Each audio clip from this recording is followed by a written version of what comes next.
Baru-baru ini kita dikejutkan dengan berita jasad bayi yang dikirim melalui jasa ojek online yang terjadi di sebuah daerah yang bernama Barak Tambunan Sicanang Belawan Kelurahan Belawan Sicanang Kecamatan Medan Belawan Kota Medan Provinsi Sumatera Utara. Udara Belawan dini hari itu mencekam, bukan karena dinginnya, melainkan karena bisikan ketakutan yang merayap di setiap sudut Barak Tambunan Sicanang. Di sebuah ruangan sempit, NH merintih, sendirian, ia melahirkan seorang bayi kecil, sangat kecil, buah cinta terlarang yang tak seharusnya ada. Hasil dari hubungan gelap dengan abangnya, R. Tangisan lirih bayi yang baru lahir itu terdari seperti seruling yang mengoyak jiwa, membelah kesunyian malam. Ini adalah awal dari tragedi yang tak terbayangkan.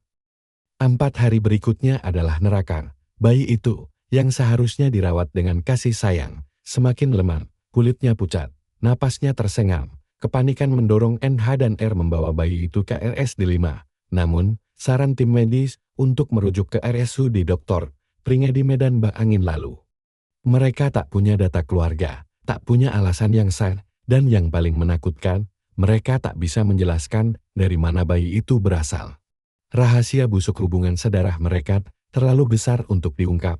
Malam itu, sekitar pukul 23 WIB, detak jantung si bayi berhenti. Kehidupan yang singkat itu berakhir tanpa pernah merasakan dunia yang adil. Jenazah mungil itu kini menjadi beban yang mengerikan. Apa yang harus mereka lakukan? R dan NH berada di ambang keputusasaan. Mereka membawa jasad bayi itu ke sebuah hotel di Brayan, Medan, seolah-olah untuk mencari waktu, mencari jalan keluar dari jerat dosa yang melilit. Pagi menjelang, 8 Mei tahun 2025, matahari mulai mengintip dari balik bangunan. Namun tak membawa serta harapan. Mereka memutuskan untuk memesan layanan antar jemput barang melalui aplikasi ojol, sebuah ide gila. Namun itulah satu-satunya cara yang terlintas. Pengirim ditulis Rudi, penerima Putri. Tujuannya?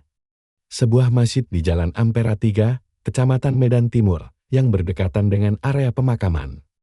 Mereka membungkus jasad bayi dalam tas, menutupinya dengan kain seolah-olah hanya paket biasa. Sebongkah batu besar terasa menindih dada mereka, namun tak ada pilihan lain.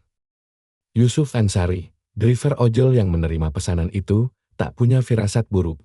Ia menjemput tas dari sepasang muda-mudi yang tampak tergesa-gesa. Tak ada yang aneh, pikirnya, hanya paket biasa, seperti ratusan paket lain yang sudah ia antarkan. Dengan santai, Yusuf melaju menuju alamat tujuan. Namun, setibanya di masjid, Yusuf mulai merasa ada yang tak beres. Panggilan kepada Putri tak terjawab. Penerima justru meminta paket itu diletakkan begitu saja di teras masjid. Yusuf menolak. Ada kejanggalan dalam suara di seberang telepon, dan tas itu terasa aneh, lebih berat dari yang ia kira. Rasa curiga mulai merayap. Ia memutuskan untuk membuka tas itu. Dunia Yusuf runtuh dalam sekejap. Di dalam tas, bukan barang belanjaan, bukan dokumen penting. Tergeletaklah jasad bayi mungil yang pucat, tak bernyawa. Ditutupi sajadah biru, bau anyir samar-samar tercium, kengerian mencengkeramnya, tanpa berpikir panjang. Yusuf segera memanggil warga sekitar dan kepala lingkungan. Dalam hitungan menit, kabar itu menyebar bagai api, dan tak lama kemudian, siren polisi membelah kesunyian pagi. Penyelidikan berlangsung cepat, polisi tak membutuhkan waktu lama untuk menemukan jejak NH dan R keesokan paginya. Mereka berhasil menangkap pasangan kakak beradik itu di sebuah rumah kos di Jalan Selebes, Kecamatan Medan Belawan. Di hadapan petugas, semua rahasia kelam itu akhirnya terkuak. Bayi malang itu, yang dikirim seperti paket tak bernilai, adalah buah dari hubungan inses antara mereka. Motif pengiriman melalui ojol adalah upaya putus asa untuk menyembunyikan aib ini, agar jasad bayi itu bisa segera dimakamkan oleh marbot masjid tanpa terendus siapapun.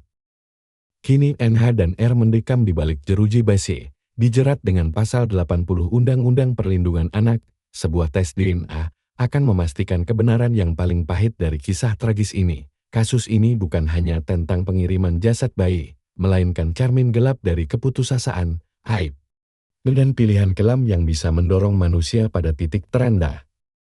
Sebuah pengingat getir bahwa di balik layar kehidupan kota yang sibuk, tragedi bisa terjadi, dan terkadang yang paling mengerikan justru disembunyikan dalam kesederhanaan.